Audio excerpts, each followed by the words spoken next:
The first time they told me I wasn't invited, they made it sound reasonable. That was the part that hurt the most. I was standing in my kitchen, barefoot on cold tile, listening to my sister's voice echo through the phone while my son, Noah, sat at the table drawing dinosaurs with a green crayon that was worn down to almost nothing. He was humming to himself, completely absorbed, completely safe in the little world he trusted me to protect. "Evelyn, don't get upset," my sister Claire said. "It's just how things are going to be." I pressed the phone tighter to my ear. "How what things are going to be? The dinner," she replied. "Mom's anniversary dinner. It's at the Hawthorne. You know how formal that place is." I already knew what was coming. My body recognized it before my mind wanted to accept it, and I asked. There was a pause, a careful one. "They don't allow children," she said, "and honestly, it's better this way." I stared at the small hand, drawn dinosaur on the paper in front of Noah. He looked up at me and smiled, proud of his work. "How is it better?" I asked quietly, for everyone. Claire replied quickly. "It's an adult's only environment. No distractions, no noise. You understand, right? Distractions. That's what my son was to them." I didn't respond right away. I watched Noah add tiny spikes to the dinosaur's back, his tongue sticking out in concentration. "No," I finally said. "I don't understand." Claire sighed. "You're making this harder than it needs to be." "I'm his mother," I said. "That's not hard. That's permanent. Evelyn," she snapped. "This night isn't about you." There it was. The familiar dismissal. The reminder that my existence had become inconvenient the moment my life stopped fitting their narrative. "I won't be there," I said. "What?" she asked. "If my son isn't welcome?" I repeated calmly, "Neither am I." "You're being dramatic," Claire said. "You always do this." I hung up. Noah looked up at me again. "Mom." I forced a smile. "Yes, baby." "Is Grandma's party today?" "No," I said. "It's another day." "Oh," he said, already moving on. "Can we have pizza tonight?" "Yes," I replied. "We can." That night, after Noah was asleep, I sat alone on the couch and let myself feel it. Not anger, not sadness, something sharper, clarity. I had spent years trying to make my family comfortable with the life I chose. Years explaining that Noah wasn't a burden, that my divorce wasn't a failure, that I hadn't ruined anything by refusing to disappear. They never listened, so I stopped talking. I used to be the one they bragged about, top of my class. Fast-tracked career, perfect marriage until it wasn't. When my husband left, they told me to be quiet about it. When I had Noah, they told me to be discreet. When I chose to raise him alone, they told me to be grateful they still included me at all. Inclusion apparently had limits. What they didn't know, what they never bothered to ask, was that while they were busy being embarrassed by me, I was busy rebuilding everything. I left corporate consulting quietly, took contracts under my own name, built a reputation without telling anyone who didn't need to know. I learned how money really worked, how ownership worked, how silence could be more powerful than protest. And I learned something else. People who underestimate you give you room. The anniversary dinner was scheduled for Saturday. By Wednesday, I had made 3 phone calls. The first was to my attorney. "I want to finalize the purchase," I said. There was a pause on the line. "You're sure?" "Yes." "That restaurant means a lot to your family," she said carefully. "I know," I replied. "That's why." The second call was to the managing partner of the investment group. "Transfer controlling interest by Friday." I said. "That's aggressive." He said. "So am I." I replied. The third call was to the general manager of the Hawthorne. "I'll be attending Saturday night," I said. "With my son," he hesitated. "MS Carter children will not be a problem." I interrupted, "and I'll handle the rest." By the time I hung up, my hands were shaking. Not from fear, from anticipation. Saturday came quickly. Noah wore his favorite navy sweater, the one with the tiny buttons he liked to fiddle with when he was nervous. I dressed simply, black dress, no jewelry, no need to announce anything. We arrived at the Hawthorne 15 minutes early. Valet parking, soft lighting, familiar elegance. My family was already inside. I could see my mother's pearl necklace through the glass doors, my father's rigid posture, Claire laughing too loudly. They hadn't seen us yet. Noah tugged my hand. "Mom, are we allowed?" I knelt in front of him, eye level. "Yes," I said firmly, "we are." The doors opened, the room changed, conversation stalled mid-sentence. My mother's smile froze. My father stared like he was seeing a ghost. Claire's face went pale. "What are you doing here?" she whispered, rushing toward me. "Having dinner," I replied calmly. "You can't bring him," she hissed. "This place, I own this place," I said. Her mouth opened, closed. "That's not funny," she said. "It's not a joke." I replied. The manager approached us, clipboard in hand, visibly nervous. "Ms. Carter," he said respectfully, "everything is prepared." My mother stepped forward. "What is going on?" I met her eyes. "I purchased the Hawthorne," I said, "finalized yesterday." Silence crashed into the room. My father's voice shook. You what? I bought it." I repeated, "because I'm done asking where my son belongs." Noah squeezed my hand. "Mom!" I looked down at him and smiled. "We're just eating dinner," I said softly, like a family. And in that moment, every rule they had ever used to keep me small stopped working. The silence didn't last long, but it felt endless. People shifted in their seats. Glasses clinked nervously. Someone coughed. My mother's eyes flicked from my face to Noah, a small hand gripping mine, as if she were trying to understand how something so familiar could suddenly feel so threatening. "This is inappropriate," my father said finally. His voice was tight, controlled, the way it always got when things slipped beyond his authority. "No," I replied. "What was inappropriate was pretending my child didn't exist." Claire looked around, panicked. "You're ruining this," she whispered. "Mom and Dad's anniversary." "I'm not ruining anything," I said calmly. "Dinner is still happening. You're still here. The only difference is that my son is too." The manager cleared his throat. "Ms. Carter, would you like me to proceed with seating?" "Yes," I said. "A table for us, somewhere comfortable." He nodded quickly. "Of course," as he led us toward a corner table near the windows. Conversations followed us in low, urgent murmurs. People stared openly now, not with curiosity, but with confusion, with the uncomfortable realization that the story they thought they knew was wrong. Noah climbed into his chair, swinging his legs slightly. He picked up the menu, turning it upside down.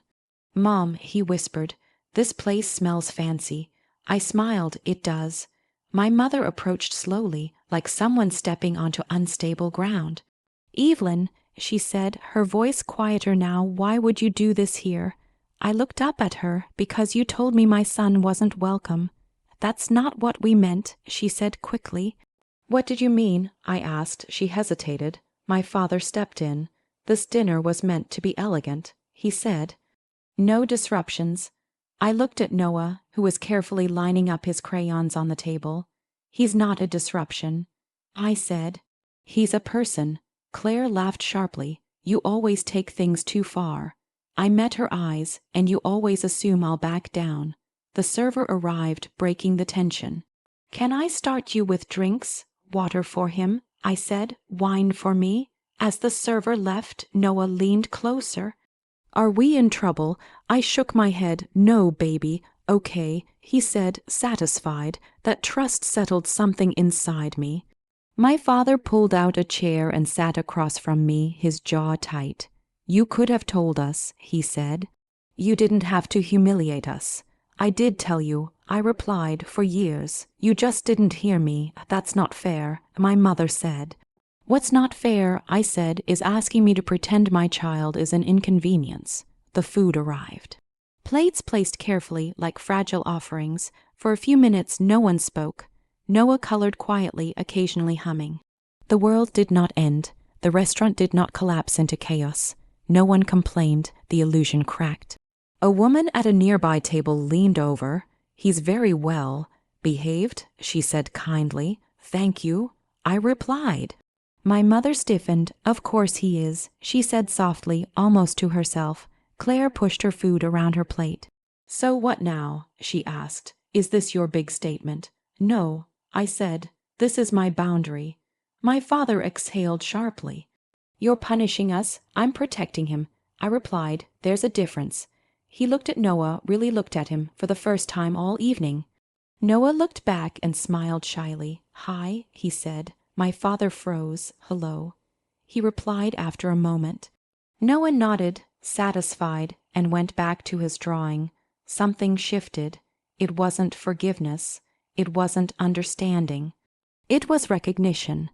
After dinner, as dessert menus were passed around, my mother leaned toward me. You've changed, she said.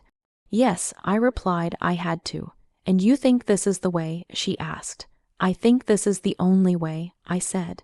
For me, she looked at Noah again, then back at me. He's good. I smiled. He always has been.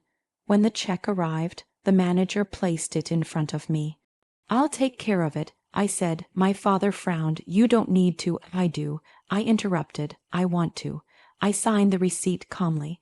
As we stood to leave, the room watched us again, not with judgment now, with something closer to respect. Outside, Noah tugged my hand. Mom, he said, did we win? I considered the question. No, I said. We didn't win. Then what did we do? He asked. We stayed. I replied. That's different. On the drive home, the city lights blurred past us. Noah fell asleep in the back seat, his head tilted awkwardly, mouth slightly open. I glanced at him in the mirror and felt something close to peace. My phone buzzed at a red light. A message from my mother. We need to talk. I replied once. When you're ready to listen. Then I put the phone down and drove home, knowing something irreversible had happened, not to them. To me. The conversation my mother wanted didn't happen immediately. It waited, like everything else that mattered, until the shock settled and denial had nowhere left to hide. 3 days passed without a call. I didn't chase it.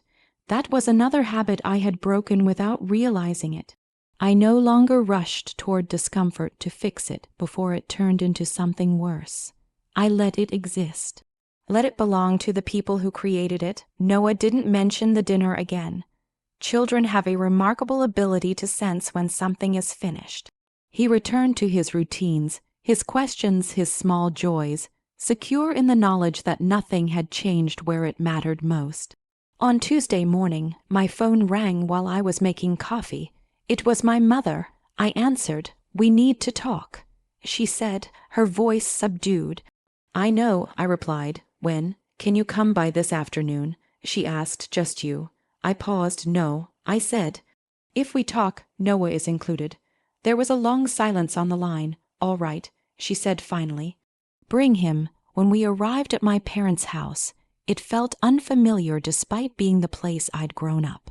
The furniture was the same. The walls held the same framed photos. But the power dynamic had shifted, and it changed everything. Noah stepped inside without hesitation. Hi, he said cheerfully. My mother knelt down almost instinctively. Hi, Noah. My father stood behind her, hands clasped, watching. We sat in the living room. Noah took out his coloring book and settled on the rug. My mother spoke first. I didn't realize how bad it had gotten, she said. Yes, you did. I replied calmly. You just didn't want to see it. She flinched but didn't argue. You've always been strong, she said. Independent. We thought you didn't need respect, I asked. Her eyes filled with tears. We didn't think it was that, she said weakly. But it was, I replied. It always was. My father finally spoke. You embarrassed us, he said. I know, I replied. That wasn't your place, he continued. It was exactly my place, I said. You just weren't used to me taking it. He looked at Noah again. This is about him, he said. Yes, I replied, and me, but mostly him. My father exhaled slowly. We didn't mean to make him feel unwanted, but you did, I said, and intent doesn't erase impact. Noah looked up at us. Is everyone okay? He asked. I smiled gently. Yes, baby, we're just talking. He nodded and went back to coloring. That moment did something none of my words ever could. It grounded the conversation in reality. My mother reached for a tissue. I don't know how to fix this. You don't fix it with one conversation, I said. You fix it with consistency. My father nodded once. What do you want from us? I leaned back. I want my son to never feel like he needs permission to exist in your presence. I said, I want you to introduce him proudly. I want you to correct people when they minimize him. And if you can't do that, then we limit contact. My mother nodded quickly. We can do that. My father hesitated. Can you? I asked. He looked at Noah again, really looked yes. He said quietly, we can. I didn't thank them. This wasn't generosity.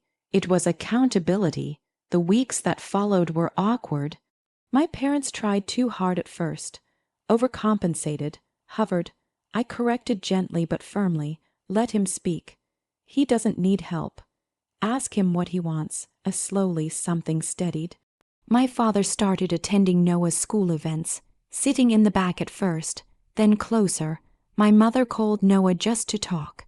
Not to ask about me, not to report back, just to listen. It wasn't perfect, but it was real. Claire struggled the most. She avoided us at family gatherings, spoke through my parents, acted like the dinner never happened. One afternoon, she cornered me in the kitchen. You didn't have to do that, she said bitterly. Yes, I did. I replied. You made us look like villains.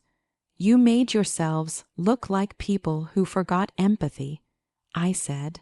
That's different, she scoffed. You think you're better than us now. No, I said. I think I'm done being smaller than you. She walked away.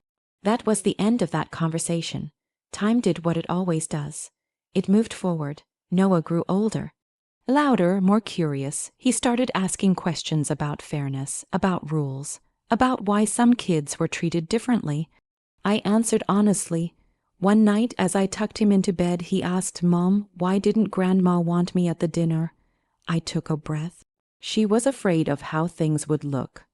I said, and sometimes fear makes people unkind. He thought about that. But she's nicer now, he said. Yes, I replied, because she's learning. Can people learn? He asked. Yes, I said, if they want to. He nodded and rolled over. That trust never stopped humbling me. My work expanded quietly. Not because I chased growth, but because people noticed stability. I turned down opportunities that didn't align with the life I wanted. I stopped apologizing for boundaries. I slept better. One evening, my father called me unexpectedly.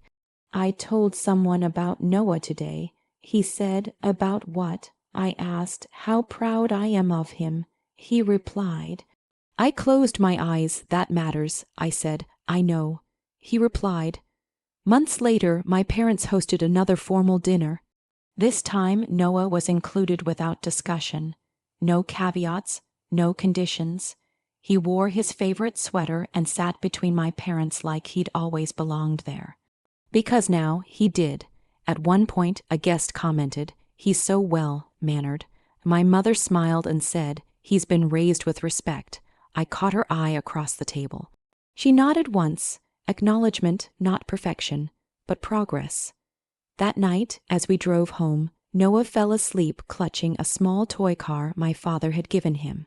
I glanced at him in the mirror and felt something close to closure, not because everything was resolved, but because the cycle had been interrupted. That was always the real goal, not revenge, not humiliation. Interruption, breaking the pattern before it became inheritance. I never needed my family to praise me. I needed them to stop hurting my child. They did, and that was enough for now. Time has a strange way of testing whether lessons were truly learned or merely memorized. The real test didn't come at a dinner table or inside a quiet living room. It came years later, when Noah was old enough to understand nuance, to feel rejection without immediately asking for reassurance, and to decide for himself what he would tolerate. He was 12 when it happened. Middle school has a talent for cruelty disguised as humor. Children repeat what they hear at home without understanding the weight of the words they borrow. One afternoon, Noah came home quieter than usual. He dropped his backpack by the door and went straight to his room.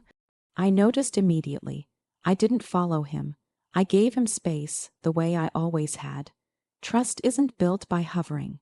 At dinner, he barely ate. Rough day. I asked gently. He shrugged, kind of. I waited. Someone said something stupid. He added.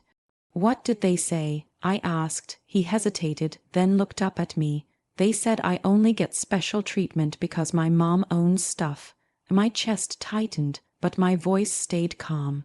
And how did that make you feel? Angry, he said, and embarrassed. That makes sense, I replied. He pushed his plate away. I told them it didn't matter. Did it? I asked. He paused a little. I nodded. That's honest. He looked at me, searching my face the way he used to when he was smaller. Did you do something wrong? He asked quietly.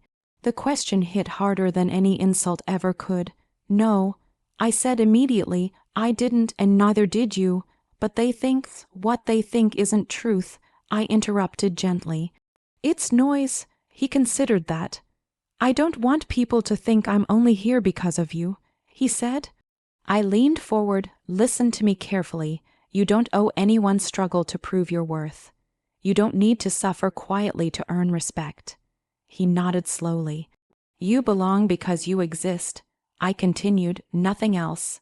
He exhaled, some of the tension leaving his shoulders. The next day, my phone rang. It was my father. I heard something happened at Noah's school, he said carefully. Yes, I replied. There was a pause. I want to come talk to him, he said, if that's okay. I considered it.